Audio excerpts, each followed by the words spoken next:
Buah pepaya bukan potato, bawa ke pasar diangkut bemo.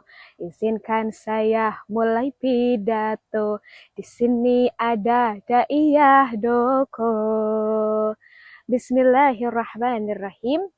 Teman-teman yang dimuliakan Allah dan yang dicintai oleh Rasulullah. Assalamualaikum warahmatullahi wabarakatuh. Alhamdulillahilladzi an'amana bini'matil imani wal islam wa nusalli wa nusallimu ala khairil anam sayyidina wa maulana Muhammadin wa ala alihi wa sahbihi ajmain amma ba'du. Allah Subhanahu wa Ta'ala berfirman, yang artinya, barang siapa yang mengerjakan amal solih, baik laki-laki maupun perempuan, dalam keadaan beriman, pasti akan kami beri kehidupan yang lebih baik, dan akan kami beri balasan pahala yang lebih baik dari apa yang mereka kerjakan. Quran Surah An-Nahl ayat 97. Umat Islam beriman kepada Allah Subhanahu wa Ta'ala. Keimanan yang berarti mengakui yang sesuai dengan kalimah syahadat. Asyhadu an la ilaha illallah. Artinya, aku bersaksi tiada Tuhan selain Allah. Wa asyhadu anna Muhammadar Rasulullah. Dan aku bersaksi bahwa Nabi Muhammad adalah utusan Allah. Lalu apa arti dari iman? Iman artinya kepercayaan, keyakinan, membenarkan, meyakini dengan hati, mengucapkan dengan lisan, dan mengamalkan dengan perbuatan. Yang pertama, mengakui dengan hati bahwa Allah itu tunggal, bahwa Allah itu esa, sesuai dengan Quran Surah Al-Ikhlas ayat 1, yang artinya, wahai Muhammad, dia Allah yang Maha Esa. Yang kedua, mengucapkan dengan lisan, dengan mengucapkan kalimat yang tertinggi di dalam Islam, yakni kalimah tauhid. La ilaha illallah, tiada Tuhan selain Allah. Yang ketiga, dengan mengamalkan melalui perbuatan, yakni dengan menjalankan perintah Allah dan menjauhi larangan-larangan Allah. Menurut ajaran Islam, dalam menghadapi tantangan kehidupan, kita harus berpegang pada prinsip rukun iman, yakni iman kepada malaikat Allah.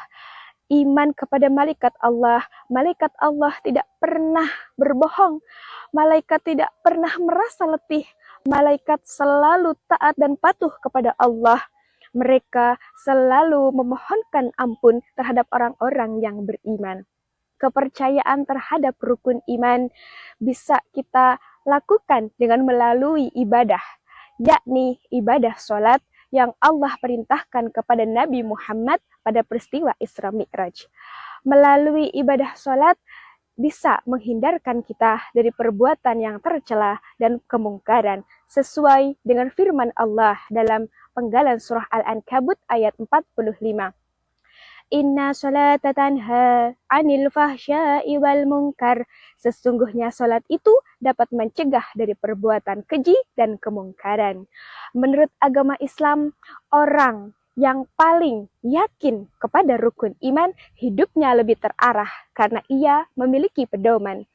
Allah Subhanahu wa Ta'ala menurunkan Al-Quran sebagai kitab suci umat Islam, yang di dalamnya berisi petunjuk dan pedoman kehidupan umat manusia, sesuai dengan firman Allah dalam Quran Surah Al-Baqarah ayat 2. Al-Quran itu tidak ada keraguan di dalamnya, itu merupakan petunjuk bagi orang-orang yang bertakwa.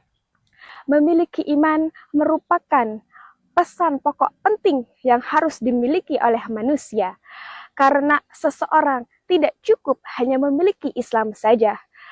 Karena dunia ini kelak akan hancur, semua akan binasa. Kelak hartamu, usiamu, pekerjaanmu, semuanya tidak ada gunanya. Semua akan pergi meninggalkan kita, yang menemani kita hanya iman. Jaga iman kita baik-baik, ajarkan dan wariskan kepada anak-anak kita. yakinkan bahwa apa-apa yang Allah takdirkan untuk kita percaya kepada qada dan qadarnya Allah, karena Allah tahu semua yang terbaik bagi hambanya. Ayo teman kita belajar menghafalkan rukun iman. Iman artinya kepercayaan. Percaya Tuhan semesta alam. Satu, iman kepada Allah. Dua, iman kepada malaikat. Tiga, iman kepada kitab. Empat, iman kepada Rasul. Lima, iman pada hari akhir. Enam, iman pada qada dan qadar. Itu semua harus diyakinkan untuk tingkatkan ketakwaan. Lalu bagaimana cara kita untuk meningkatkan keimanan seseorang?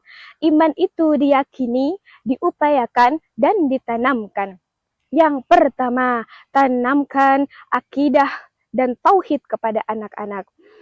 Allah Subhanahu wa taala berfirman dalam surah Toha penggalan ayat 132 bahwa pembelajaran yang utama, yang terbaik untuk anak-anak kita ialah tauhid.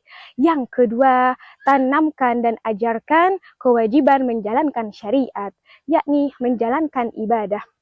Allah Subhanahu wa taala berfirman bahwa laksanakanlah sholat dan tunaikanlah zakat. Yang ketiga, ajarkan kepada anak-anak akhlak budi pekerti yang baik. Rasulullah SAW bersabda, orang yang paling beriman, yang sempurna imannya, ialah yang paling baik akhlaknya. Hadis riwayat Tirmizi. Yang keempat, jangan lupa untuk doakan anak-anak keturunan kita agar Allah berikan dalam hidup untuk selalu taat. Dan doakan untuk kita semua agar Allah Subhanahu wa taala menguatkan iman kita agar bisa menjalankan kehidupan ini sesuai dengan ajaran agama. Wallahul muwaffiq ila aqwamit thoriq. Wassalamualaikum warahmatullahi wabarakatuh.